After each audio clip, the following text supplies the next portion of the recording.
parents do not have a fundamental right to tell you how public school teaches their child.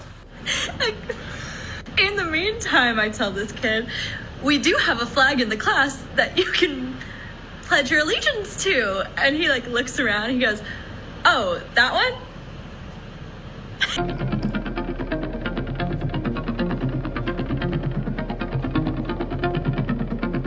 Well, hello and welcome back to the channel. If this is your first time here, my name is Rita. I hope you all are doing well. Today, we are going to take a look at this teacher going on about basically how parents shouldn't really have the rights because, you know, they know better. And I just want to say, these are their real thoughts. They think that you are stupid and that they should have control over your finances, your property, your kids even.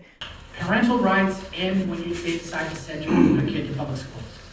What you teach this generation that will soon be voting are going to be instrumental into how the future of us as a democracy and as society goes forward. There are reasons why when you send your kid to school, you're giving up some of that constitutional right. What matters? It was billed as a nonpartisan parade to the polls. Repeat after me. We will not give up the fight. Housing is a human right. But there were certainly political messages chanted as Chicago Teachers Union members marched a large group of public school students from an engagement event at their West Side headquarters to Union Park so that those who were over 18 would cast what in many cases was their first vote for the upcoming Illinois primary. They're starting in the schools.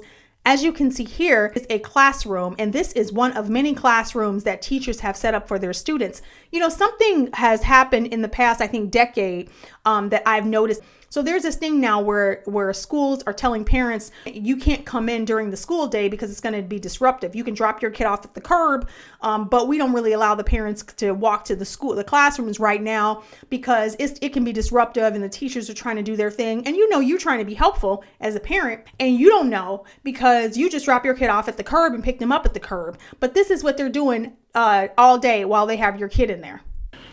A high school in Oklahoma is getting a lot of backlash after a video got out where students were in a competition, and to decide the winner of this competition, they had to lick peanut butter off the toes of another person during a fundraising event. Okay, we do want to warn you first, and then boom, here we go. Oh my goodness. The school says that the kids volunteered to do it ahead of time. And then last but not least, let me show you this clip, this horrifying clip, because not to scare you into not taking your kids to daycare, but you might want to think twice. There's a problem, like a mental health crisis happening. This type of behavior is more indicative of the types of stuff you see on TikTok. I'm going to share more positive interactions with the preschool age kids I work with. For context, I'm a trans person who does not pass as the gender they identify with. Yesterday, one of the other staff came up to me and she was talking to me and then started talking to the kids about me, and she used she, her pronouns for me, and one of the kids interrupted her and went, he's a boy.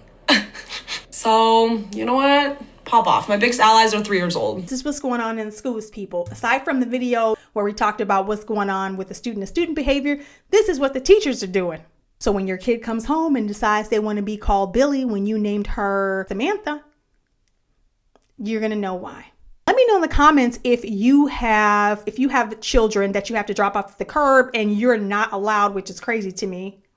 You're not allowed in a classroom because it's disruptive or whatever. Anyway, they don't care about your kids. They want your kids for themselves. Until next time, take care. Ciao. God bless.